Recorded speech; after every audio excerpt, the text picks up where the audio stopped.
Constitution spoke of the notion of justice, it did not have predominantly the kind of justice we see in the legal system. Justice is of a more expansive notion, because social justice is something uppermost in the minds of those people sitting in the Constitutional Assembly.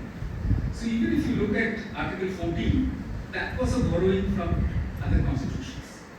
But Article 15 is something indigenous to Indian Constitution, particularly 15.2, which talks of access to public places of entertainment, bathing ghats, wells. These are written into the Constitution. The notion of what we call horizontal equality. So while you have vertical rights vis-a-vis the states, we expect fellow Indians and people living in a community to respect each other's rights, particularly the rights to dignity. So what is unique to the Indian Constitution is Article 15.2, because not being discriminated on the grounds of sex, religion, place of birth, that you find in many constitutions. But being permitted to access public places of entertainment and community resources being written into the Constitution is unique to the Indian Constitution. Likewise, Article 17 is unique to the Indian Constitution, untouchability, being declared as an offence. Normally, penal statutes declare offences, not constitutions. For the Constitution to say untouchability is an offence is a big salute to Dr. Ambedkar. Because of the lived experience of his own life, he knew how dehumanizing untouchability as a concept can be. Not being allowed to share the same space. So when he's putting that in Article 17 in the Indian Constitution, that's not a borrowing from any constitution. It is unique to the lived lives of Indians. Likewise, Article 23. That's the other provision of the Constitution that declares an offence. Beggar is an offence. It's an italicized word, it is a non-English word occurring in the Indian Constitution, which actually signifies exploitation of bodies for labor. So these two provisions came from the lived experience of Indians during the colonial times and maybe even the pre-colonial times, but a reflection of what Indian society was all about. So if you go back to his speech when he says there's an absence of equality and fraternity, what worries him most is the absence of fraternity. Because even if you see the Indian Constitution, preamble, fraternity leading to respect for the dignity of the individual. It's not just fraternity per se, fraternity leading to dignity of the individual. So we must be able to respect individual dignity. And when you read an order like this of the Supreme Court of May 4, 2026, it's a very stark reminder that we have not moved an inch from where we were on 26 November 1949 and what Ambedkar reminded us about. So when I use the word brooding, these kinds of injustices, the humiliation that you undergo by having to be treated differently because you belong to a different caste, is something that you can't just have a compensation for. How do you reverse this? How do you compensate this? How do you restitute somebody? How do you place this person who's cleared a police station for 2 months after his release only because he was a Dalit or he was a scheduled tribe? How do you put him back in a position where he doesn't face that humiliation? These are impossible. These are situations impossible of restitution. It can only leave that person with a brooding sense of injustice.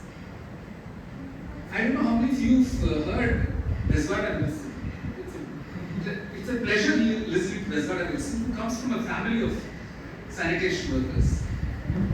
And he says, and he heads the Safai Karamchari Andolan, and he says that when his elder brother took him to the employment exchange, where Wilson is the first graduate in his family, for registering the employment exchange, the person that just automatically put him for a sweeper job without even asking a question. So you're already being typecast, you're being told that this will transmit from generation after generation. So this is what I mean by the brooding injustice, which then by way of osmosis comes into people holding positions of power, including judges of the district courts and then the High Court. And fortunately, 2 judges of the Supreme Court have found it necessary to express their anguish in an order of the Supreme Court reminding them of the provisions of the Constitution. So this is what anybody else is doing. This is our own doing as a society. So social justice is something that is uppermost in the minds of the constitutional makers, and that is something that we are still a far cry away from.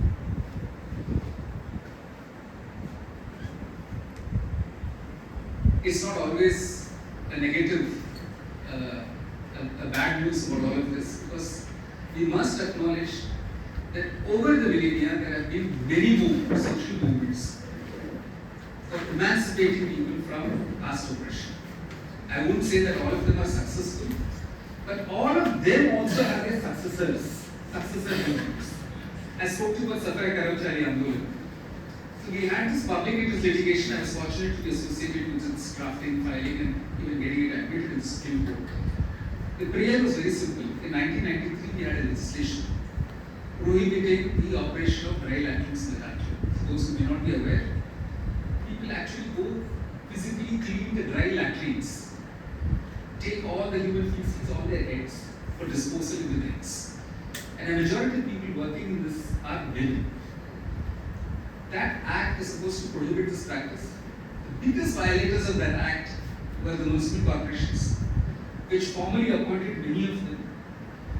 And they would clean dry latrines operated by the municipal corporations. In fact, we came across a case where the district court premises of Rangareddy district in Andhra, undivided Andhra Pradesh, had a dry latrin. So, Safai Karamchari Andolan workers went there, told the district judge, this is violation of the act. We have to destroy this dry latrin. Does not act requires this. The district judge said, no, this is court property.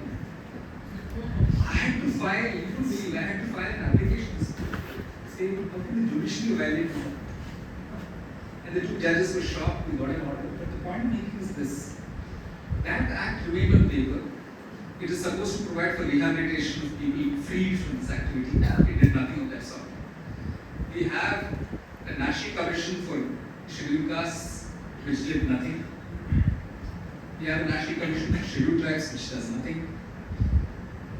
So when we went to the Supreme Court, each of the states denied that there was any dry latrin in their states, and there was any practice of cleaning of dry latrins. Then we had to produce photographs, we had to produce videos, we had to produce affidavits of personal narratives of manual scavengers themselves. Apart from municipal corporation, the second biggest violator, even till date, is the Indian Railways. All of us use trains.